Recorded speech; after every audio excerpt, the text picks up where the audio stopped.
So hello everyone. आज हम देखेंगे सबसे पहले डेंटल थेरेपिस्ट और उसके बाद देखेंगे डेंटल हाइजीनिस्ट। तो ये जो क्वेश्चन है ये 5 मार्कर्स में आ जाते हैं कि इनका रोल वगैरह क्या होता है। तो वो आज हम देख लेते हैं। तो डेंटल थेरेपिस्ट क्या होते हैं? एक तरह से ऑपरेटिंग ऑक्सिलरी होते हैं। Operating dental auxiliary. ठीक है, इसका क्या मतलब है कि ट्रेन प्रोफेशनल होंगे जो कि डेंटिस्ट के अंडर काम करेंगे। Train professional under supervision of dentist. ठीक है, मेन रोल इनका क्या होता है? डिलीवर डेंटल केयर,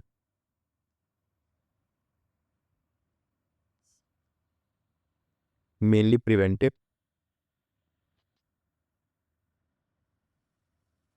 और रेस्टोरेटिव ट्रीटमेंट।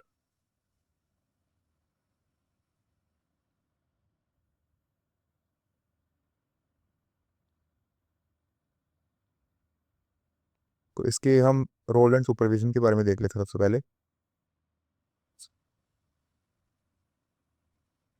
तो इसमें क्या है कि ये इंडिपेंडेंटली वर्क नहीं कर सकते।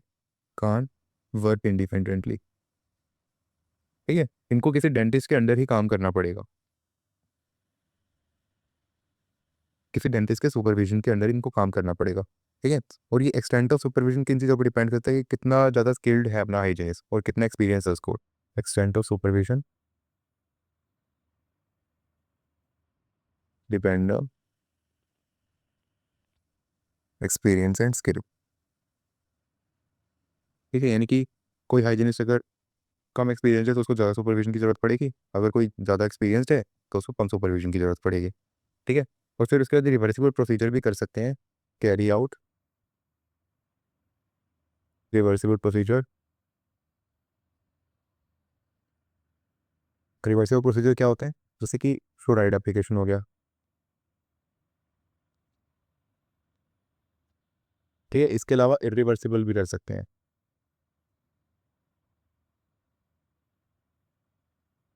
जैसे कि टूथ एक्सट्रैक्शन।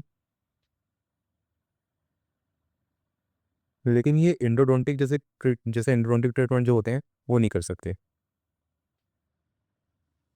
जैसे कि आरसीटी वगैरह। ठीक है, कॉम्प्लेक्स जो प्रोसेस होते हैं वो नहीं करेंगे ये। ठीक है, अब ओरिजिन और रिवोल्यूशन के बारे में देख लेते हैं इनके, कि कहाँ से ओरिजिनेट हुए ये। Origin and revolution. तो सबसे पहले जो डेंटल थेरेपिस्ट का जो रोल था वो आया due to the shortage of dentist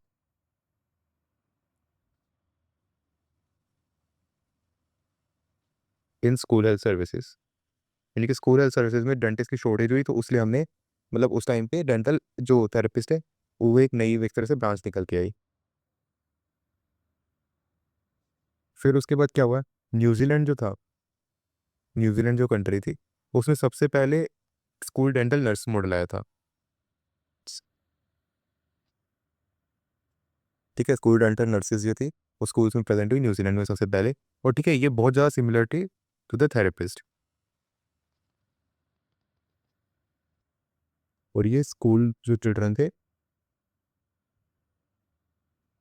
उनकी डेंटल केयर की थी। ठीक है, फिर उसके बाद यूके ने ये मॉडल अडेप्ट किया तो इनको बोला new cross auxiliaries.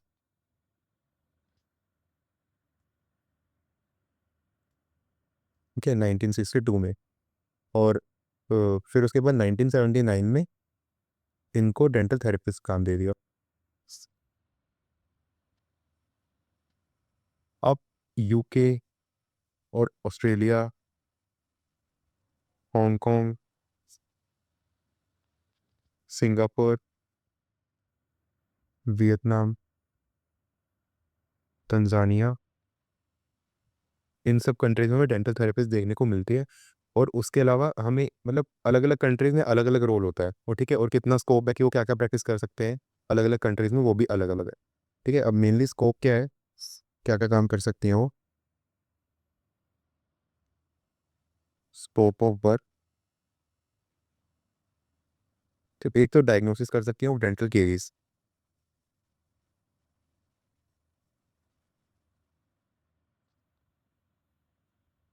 Cavity preparation and placement of restoration. इसके अलावा वाइटल पल्पोटमीज कर सकते हैं।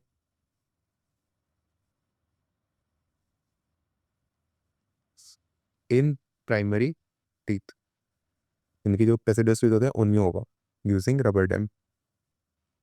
परमानेंट टीथ में परफॉर्टमी वगैरह नहीं कर सकते ये। फिर एक्सट्रैक्शन कर सकते हैं डेसिडुअस टीथ का।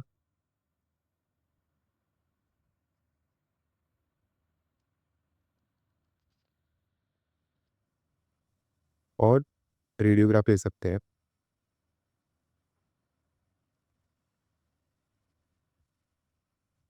लेकिन इंटरप्रेट नहीं कर सकते रेडियोग्राफ।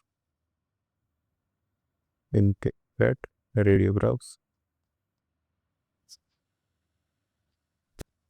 और इसके अलावा एंडोडोंटिक ट्रीटमेंट जैसे कि आरसीटी या फिर कॉम्प्लेक्स डायग्नोस्टिक प्रोसेस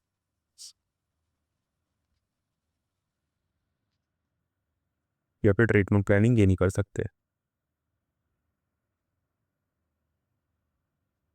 तो इनके ट्रेनिंग के बारे में देख लेते हैं।